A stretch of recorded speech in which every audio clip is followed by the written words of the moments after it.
Okay, hi everybody. Lovely to see you all. Thanks very much for taking the time to join us. Today I'm just going to give a brief overview of what the program involves, a little bit about the NEA as well, just so you get a bit of context about how we've ended up getting to this point. Here's the running order for today. So we're going to go through the program, as I say, and then we'll stop recording the session when people are then welcome to, if you feel comfortable, doing a very quick hello, a little bit about your business idea, depending on which stage you're at with it all. And then there'll be loads of opportunity at the end to ask any questions about the program as well. But that's our plan. A little bit about housekeeping before we start. So with all of the sessions that we do, in terms of these information sessions, there'll be recordings available afterwards and transcriptions which we'll share. If you need closed captions, subtitles, then that's enabled as well. You can do that yourself from your little toolbar thing. It's up to you whether you want your camera on or off. And if you're happy, what we'd normally do as the group gets together is to share email addresses for participants. But if you would prefer not to have your details shared, then by all means just drop me an email and we'll make sure that that's just blind copied in future communications. And feel free to use the chat as well in these sessions as well, because we obviously want to get to know you as much as you finding out about what we're up to. Okay, so here's our pretty faces. As I said to Claire before we started, I've recently upgraded my headshots from the ones that I was using, which were about 10 years old. So I've now got one that's me in all my grey-haired glory. I will go into a little bit more depth about myself and about the NEA. Claire, I don't know if you want to give a quick introduction to yourself while we're here. I can do. I know Rob's going to talk a bit more about it later, but Rob and I have been working together now maybe 2.5 years, probably. So I am a business coach and I have a specific speciality in working with anybody on any form of spectrum because I get it and because I am ADHD myself. So and I work well with people to help them turn their fantastically amazing, wonderful ideas into action. And that's what we do. So I'm very, very keen to be part of this business more than just as Rob's coach. So I am head of training and coaching here as well. So I will be working with you guys over the course of the next year. So I'm looking forward to getting to know you all. Fab, thanks, Claire. Okay, so something about the terms that we'll be using. So the way that we describe neurodiversity, as you will probably know, it's many and varied in terms of the terms that people use. We tend to go for neurodivergent individuals, whereas neurodiversity is basically everybody, regardless of whether they have a different neurotype or not. That's fairly interchangeable, I think, in some cases. We probably look at a more holistic view, I suppose, of neurodivergency, knowing ourselves that we've got particularly sort of spiky profiles. So we may have enough sort of traits, qualities that would give us a diagnosis in one particular condition, say. So I've got an ADHD diagnosis, but I also think I would score quite highly in an autism. So we tend to come at things from a much broader base, rather than it being around that sort of medical model. So we're big into spiky profiles. We can talk a little bit more about that as we go on as well. And it's very strength-based. So we really believe that there's a lot of overlap in terms of what makes a great entrepreneur and what makes a great neurodivergent person. And a lot of business support that's available is very much geared towards people who aren't neurodivergent. So what we're trying to do is to change a little bit of that conversation and make sure that the participants on our programs, people who come into contact with us, are really recognizing the fact that they can be fantastic entrepreneurs, fantastic founders, but also with a recognition that there are challenges that come with being neurodivergent and running your own business. And some of those I'll talk about from my own experience in a while. But we want to make sure that we're also really focusing on the positive aspects of being a neurodivergent founder as well. And just generally in terms of how we define people who work for themselves, I know that a lot of people might not class themselves as entrepreneurs because I think we've still got that sort of role model in our head of who an entrepreneur is, your Richard Bransons, your Elon Musks, and might consider themselves as founders, maybe as self-employed people. We tend to use the terms interchangeably, but just choose whatever seems right to you. I Yeah, I don't know what I'd call myself, to be honest. Probably all three, depending on what day of the week it is. Okay, so a little bit of background about the association itself. So basically, we come at it from this sort of neurotype approach. So as you can see around here, we've got all these different sort of medical models, I guess, of a lot of neurodivergent conditions. And in the sort of the overlap of the petals of the flower, if you like, you can see that we've got like fantastic talents, fantastic traits that really lend themselves well to being entrepreneurs and to being founders.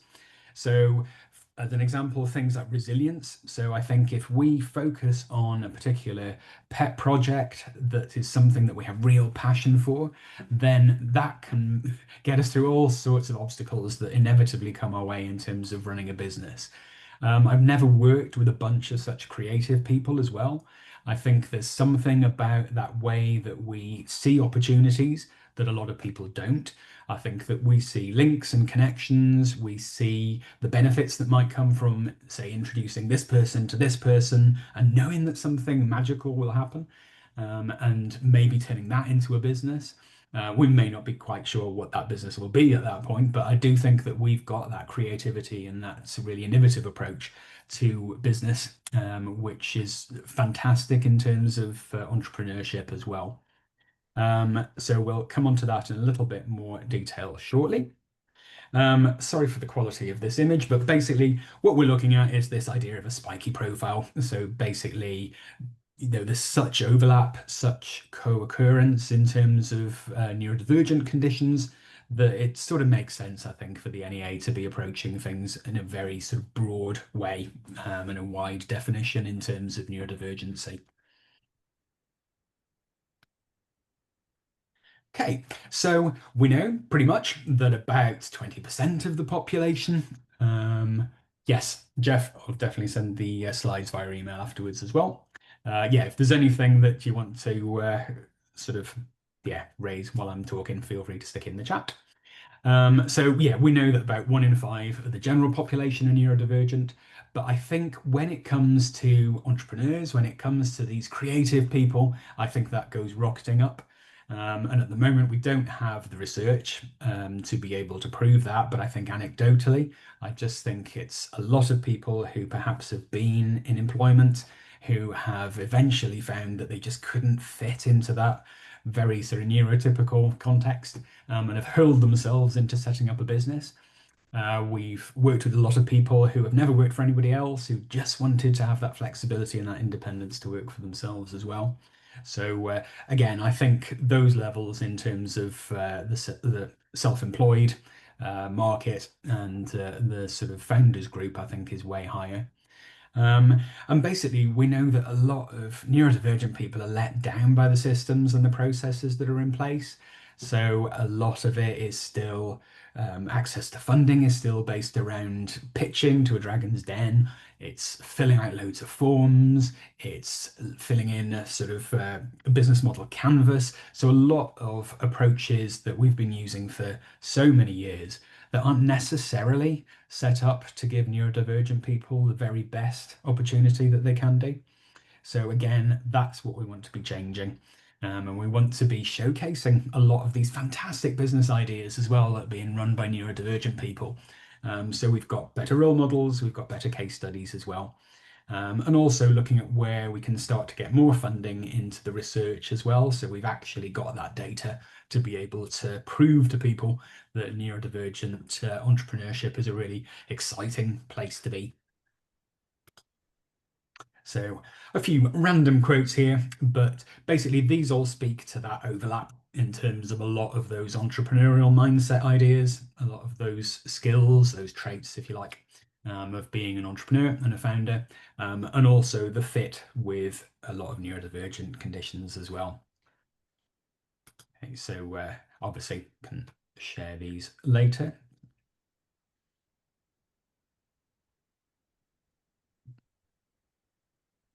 Okay, so now a little bit about me. So we were looking at this photo before, and it was basically a good hair day for the Edwardses. But basically, as we know, 1 in 5 people are neurodivergent until it comes to our family, where suddenly we've got everything. So our story started with Jake there, who got his autism diagnosis when he was 4. And that took us into learning as much as we possibly could about autism in particular, but also about neurodiversity more broadly. And then basically the family went like dominoes. So our eldest daughter, Martha, on the left of the screen there, she got her ADHD diagnosis. My wife, Sally, got hers. I then got mine. Beth at the forefront of the photo, she's waiting at the moment for her autism assessment as well. So it hurled us into this world of neurodiversity and neurodivergency. And my background is in academic publishing, but I did a lot around enterprise, a lot around entrepreneurship and self-employment. And I basically wanted to find out what that sort of gap was like in terms of neurodivergency and enterprise and entrepreneurship. Couldn't really find anything that fitted the bill, so typical ADHD, hurled myself into the gap and set up the association. So we've been running now for about 2.5 years as a community interest company. But before that, it was obviously based on conversations that went back sort of 4 or 5 years, I think. And as I was talking to more and more neurodivergent people, more business owners, there was a lot that was sort of ringing true in terms of how I ran my business. So I've been self-employed for about 12, 13 years now. And when people were talking about things like overwhelm, we're talking about things like being broken by a lot of systems and processes that are out there, it was ringing loads of bells with me. So that obviously, with the family context as well, led me to getting my ADHD diagnosis about 3 years ago now, I think. So, how can being neurodivergent have an impact on entrepreneurship, on self-employment? So I think on the positive side of things, as I say, I've never met such a bunch of creative people. I still hear about people's businesses, and I just think, oh, that's amazing. Like, why has no one ever thought of that before? And the majority, I think, they're neurodivergent people. I think that in terms of that strategy piece and looking at the bigger picture, I think we're really great at that. Hyperfocus, again, I think is a really useful quality. I know myself that it can take me, if I'm really in the zone and working for, say, 2 hours, it can take other people a whole day to get through the amount of work that I can in when I'm in that headspace, which obviously is fantastic and really useful for running my own business. And enthusiasm as well. So at the end of all of these sessions, I say, if anybody comes to me with a business idea, I will say yes to it, regardless of whether it's, absolutely unrealistic, because I just get so enthused by this community and by this network. So if I do that, then make sure that I do actually check that these things are possible before we go ahead and sign anything. But then there's also the tough stuff as well, so the challenges. So I'm constantly feeling like I have got hundreds of spinning plates in my head, loads of ideas about the business, obviously loads of plates spinning that have nothing to do with the business as well. And that can feel really tiring. It can feel really overwhelming at points. And having the ability to prioritize on which plate to focus on, that's something that I have a constant struggle with. And I think that the business, as a result, I think sometimes we've gone down different routes that we probably shouldn't have done just because we prioritized the wrong spinning plate. But the impact on my well-being, my sort of mental health as well, I think really suffers sometimes because of all of these ideas whizzing around my head at any one time. That completing finishing as well. So before I got my diagnosis, going back to school, to uni, to when I was employed as well, I came out of it thinking that essentially I was quite a lazy person. I wasn't a completer finisher. I was a little bit muddle-headed, a bit woolly-headed. and probably not the person who should be running my own business as well, because that was for other people who were much more driven, much more focused, I suppose. So getting the diagnosis just made me a bit kinder to myself. And it made me think, okay, perhaps there's something else at play here. Perhaps there is a bit of a blind spot in terms of how I'm able to, well, live my life, but also to run the business.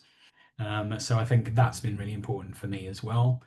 And I think looking back, it's caused loads of stress, lots of anxiety as well. I think that whole idea of masking and pretending to be somebody that you're actually not, I think takes a huge toll on your well-being, obviously, and on your mental health. So now I try to be much better. So if I've got speaking events, if I've got big things like today, then I will try to factor in some downtime afterwards because I know it's going to wipe me out. Whereas in the past, I'd have hurled myself into the next project, into the next task that I had to do. So I'm trying to be a bit more sensible about that. And fail quite often, but it's the intent is there definitely. And procrastination. So we've obviously got a couple of workshops coming down the line which are about rejection and about perfectionism. These ideas that can be quite heightened with a lot of neurodivergent people. And I've certainly suffered with that. I still do. I think that knowing, I think somehow going through a system where you sort of get spewed out at the end of it and think that you're somehow not enough, that you think there's something a little bit lacking. I think that that casts really long shadows over what we do with our lives and what we do with our working lives as well.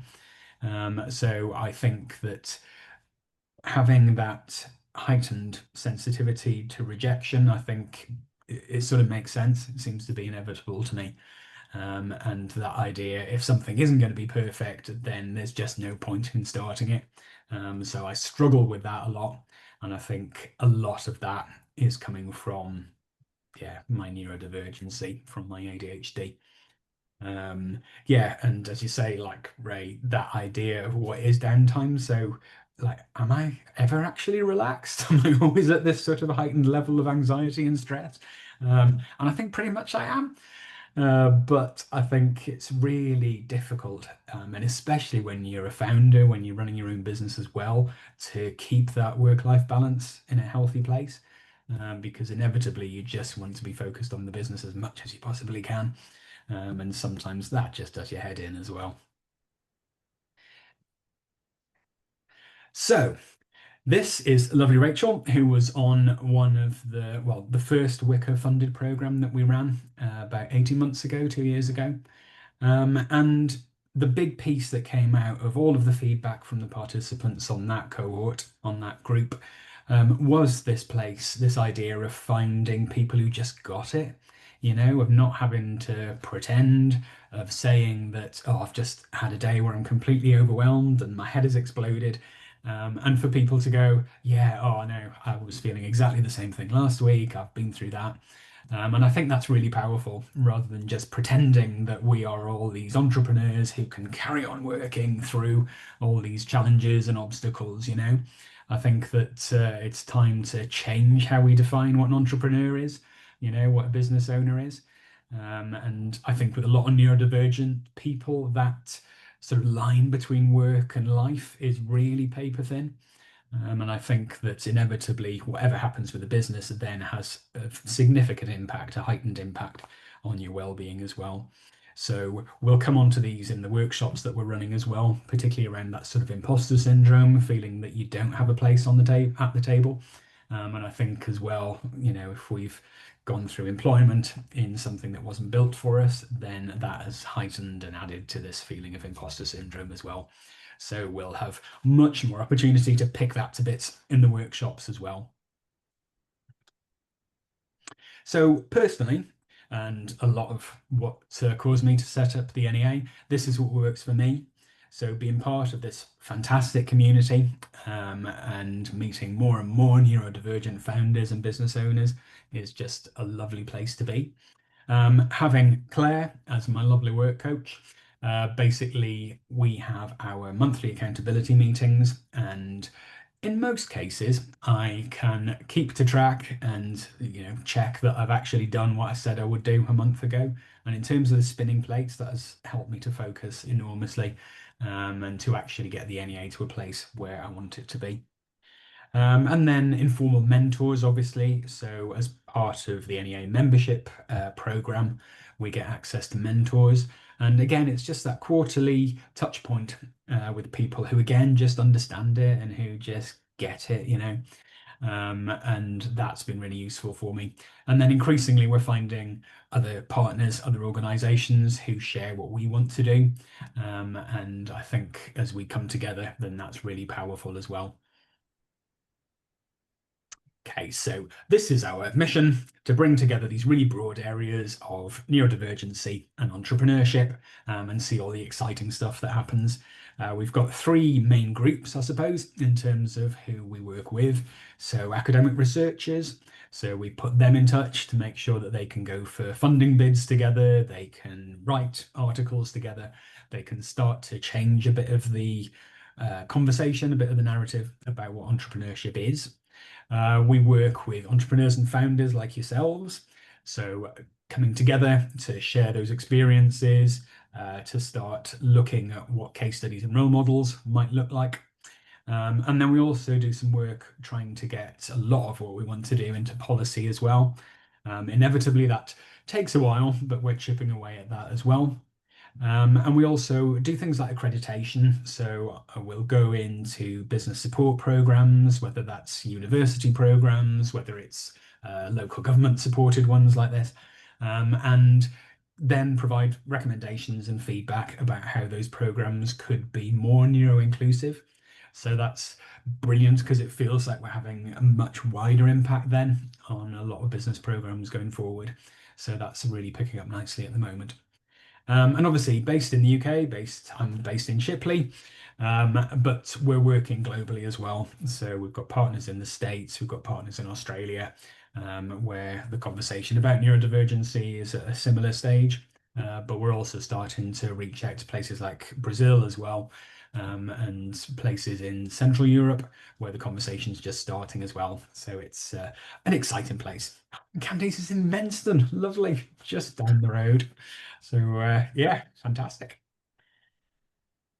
Okay, so this is the first program that we ran that Wicker kindly funded. And we brought together a group of 20 neurodivergent business owners, or people who were still at a really early stage, had a business idea, but were probably working for somebody else, and thinking about self-employment. And we had a fantastic group from all over the region, covering all sorts of different industries, different sectors. So really nice representation, and different experience as well. So as I say, some people had been serial entrepreneurs, some had gone from employment into self-employment. So a nice mixture. And it was a little bit of a different program. So with that one, we had monthly one-to-one coaching for participants, and also access to mentors and bits of training as well. And that's probably more like our traditional NEA membership model, I guess. Something that we'll come on to, and which you're obviously welcome to join as we go forward. And also these group sessions. And as I say, that I think was the really exciting bit, just getting everybody in the room, and making sure that we'd provided so much advance information. We'd got photos of the venue, we'd got running orders to try and make it as welcoming an environment as possible. And I think that was the big takeaway from me. So looking forward to doing our second Wicker session on this program. As you'll have seen in the emails that you'll have received, we're busy organising our second annual conference, which is up in Durham University at the end of November, 27th and 28th, and also online as well. It's shaping up really well. As you're on the programme as well, there's a discount if you do want to join us, either in person or online. So I'll share these slides with you afterwards so you've got the link. But we've got some fantastic speakers coming. We've got lots of opportunity to meet with other people if you want to. We've also got some fantastic breakout spaces where you can just get your head together. So yeah, it's going to be a really exciting event, and Claire and I will obviously be there. So I hope that you can join us for that as well. Okay, so a little bit about the program now. Just have a bit of water. Claire, feel free to jump in if I'm droning on. You're doing a great job. I'm leaving you to it, my love. Excellent, nice one. Okay, so let's go into the program. So these are what we have said to Wicker we will hope to come out with at the end of it. So we want to create a self-sustaining network. So obviously we've got the advantage of the NEA as that existing network. But for participants on the ThriveND program as well, we want to make sure that by the time the program ends next summer, we've come up with a sustainability plan for how this group is going to continue. And we've set a cap at 50 participants. So we're at about 25, I think, at the moment. Oh, don't know why that's moved. Bear with. So if we get 50, fantastic. But very happy with the numbers that have come in so far. We've got today's kickoff meeting, and then every month we're going to be running these NeuroSpark meetups. So they are for you to all get together. We'll have speakers sometimes who can talk about different aspects of their business, perhaps. We'll have some collaboration opportunities as well, so bits of breakout rooms and sort of informal networking as well. But it's pretty much led by yourselves. So whatever topics, whatever you want to share about your business, if you've had a particularly challenging month, then this is an opportunity to air that with the group as well. If you've had a fantastic month and we can celebrate your successes with you, then again, that's going to be a perfect opportunity for NeuroSpark. And then in addition to NeuroSpark, we've got these 4 workshops. So we're delivering 4 of the workshops twice over the program. So we've mixed it up so that they're a morning session and an afternoon session in the hope that people will be able to sort of work their timescales so that they can join us. And they cover business skills that are specific to neurodivergent business. So things like overwhelm, things like imposter syndrome and stuff.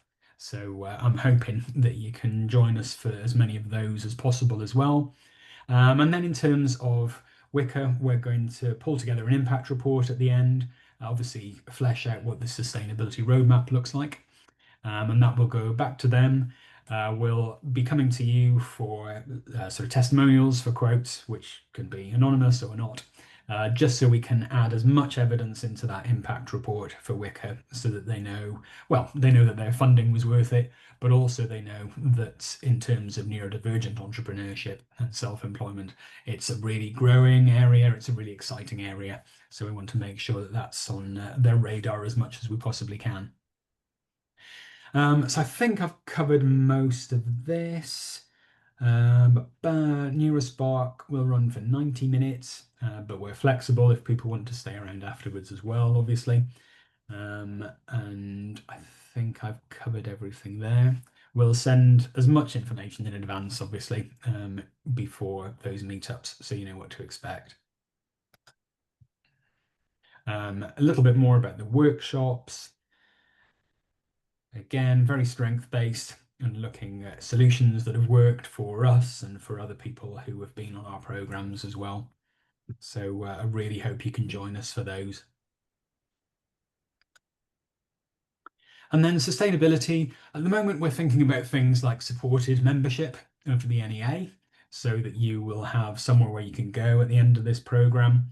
That then brings these other aspects like a dedicated neurodivergent work coach, could be Claire, could be one of our other work coaches, where you would have monthly accountability sessions, putting together an action plan to start with our coach, and then looking at what's realistic and looking at what you're able to do, and getting you to achieve those goals as well. Claire, I don't know, this is your department. Is there anything else you want to cover in terms of the coach? Yeah, and I think it's quite cool because as we unravel and we all work together over the coming months, it's important to just realize that this is available at any point, guys. So while we're doing all these sessions and while you're having these NeuroSpark meetings and this training, if you think, what, I do think I'd benefit from a work coach meeting and a action plan to work alongside it. You don't have to wait till we finish this whole program. You can jump in at any point and we can work with you. We get a lot of success from people working with our coaches that then have an action plan to work from. As Rob has experienced himself and other people from the other Wicker program experienced, it gets you where you need to be without overwhelming you. So everything works in tandem. But yeah, this is definitely something available at any point in the program, before, during, or after. Definitely. Yeah, thanks. Yeah, and if a mentor would be useful, then we can facilitate that as well. I can meet up with them quarterly. And we also work with infrastructure partners, as we call them.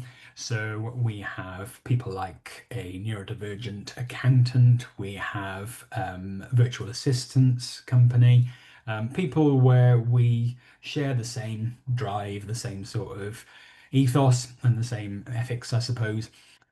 So as part of that sustainability and as part of NEA membership, that's something that you get access to as well. So again, that can be quite useful in terms of saving you a bit of time as well, shopping around for suppliers. And I think, But I'm sorry, just to butt in there, I think we were possibly planning on inviting a few of those guys to come and join us at some of the NeuroSparks as well, so that you could meet them. Particularly, we've got a lady who helps to get funding. So for people that are interested in maybe CICs or charitable situations, then we've got a lady that can help get funding and things like that. So we will possibly bring them in if we think it's something that will help the group. yeah, definitely. And as Kim's mentioned there about access to work as well, one of our infrastructure partners focuses on access to work as well. And that is really useful. I know as somebody who gets my coaching through access to work as well, it's looking a little bit dicey at the moment. So I think having a plan for that is really useful as well. And then by the end of the program, we will have this roadmap in terms of how we go forward. And also we'll have got external partners interested in what we're doing as well, in the hope that they can continue to fund a lot of the stuff that we want to do as well. Okay, so this is a lot of information, but these are basically the dates for everything that we've got coming up. So obviously you'll have these in the slides that we'll share as well. So NeuroSpark happens every month, pretty much. I think we've got a break for, no, we haven't even got a break for December, push on through December as well. At the moment, we've just been having a conversation about NeuroSpark. Originally, we'd scheduled it from 10 till 12, but quite a few participants have said they would really struggle getting to that if they're still employed, obviously. So what we're going to do is we're going to change the time of NeuroSpark from 11 until 12:30. So hopefully people can join us at least for that last half hour in their lunch break, if that's possible. So I'll confirm all this in an email, obviously, and change these times before we share the slides.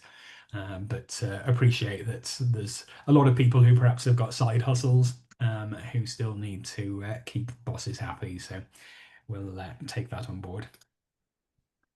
Okay, that's the plan. And then we finish August the 7th with our last NeuroSpark meeting.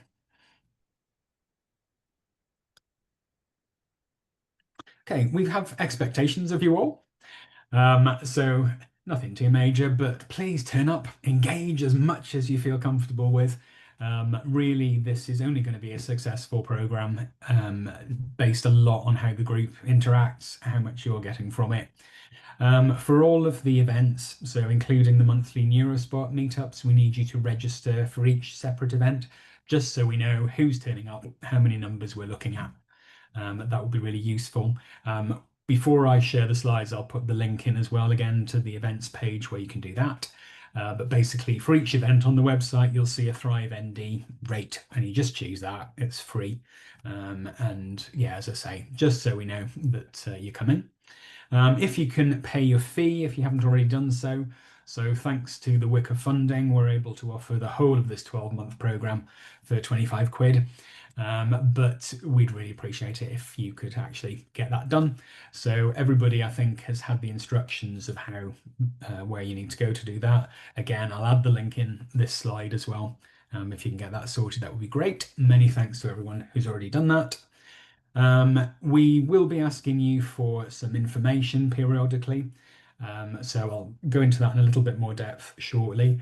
But if you can send that back to us, that would be fantastic. It's just so we can take that anonymized data, and put some benchmarks in place as well about how successful the program has been or not. If there's stuff that we need to work on for future programs, then again, that would be we'd be very grateful for that. There's a private LinkedIn group for this program. Again, I'll put the link in on here. I think it might have disappeared from this slide. But if you're on LinkedIn, feel free to put in a request to join that, because again, it's something that we can use in between the NeuroSpark meetups, in between the workshops, and hopefully get this group as a community working together. It goes without saying, please be respectful and professional to everyone else who's in the group. And please feel free, if you're finding the program useful as we go on, please shout about it on social media, tell contacts, tell clients, tell your friends, because again, we think it's such an important movement, and the more people who know about it, the better. Okay, so in terms of next steps, this is what you'll get. We'll send you out this week a very short survey. It's got 4 questions, which I will tell you about on the next slide. But as I say, it's so we've got an idea of where you are in terms of your business journey, so we can make sure the program is fit for you all. You'll get a reminder of all the dates, and a reminder to complete the EDI form. So you should have got this in the email that you got after you paid your 25 quid. It's basically a link out to an anonymous form that Wickr are hosting, and it's just asking for EDI information for their monitoring purposes for all of their programs, just in terms of looking at how truly inclusive those programs are at the moment and where future work might be needed. So as I say, it's anonymous, but it would be really useful in terms of the monitoring. So I'd be very grateful if you could do that as well. So we'll send a reminder out, and then some information about how NEA works as well in terms of the membership. As Claire said, you're welcome to become a fully fledged NEA member at any point of the program, and we can certainly talk to you separately about that as well. Okay, so this is the survey that you'll get. So it's just asking questions about how you at the moment see yourself as an entrepreneur and a founder, where the challenges are, where the obstacles are, a little bit about if success is number 10, where would you see yourself at the moment, and what do you need more of or less of to get to number 10. Number 10 as in our thing, not Downing Street. We can't promise that. But Firing MPs here. yeah, exactly. It's again, just so we've got an idea of who you are and what you need out of the program, and then we can make sure that we're meeting those needs. Okay, so that's it in terms of the information piece. I'm going to stop recording now so that people are free to introduce themselves. Okay.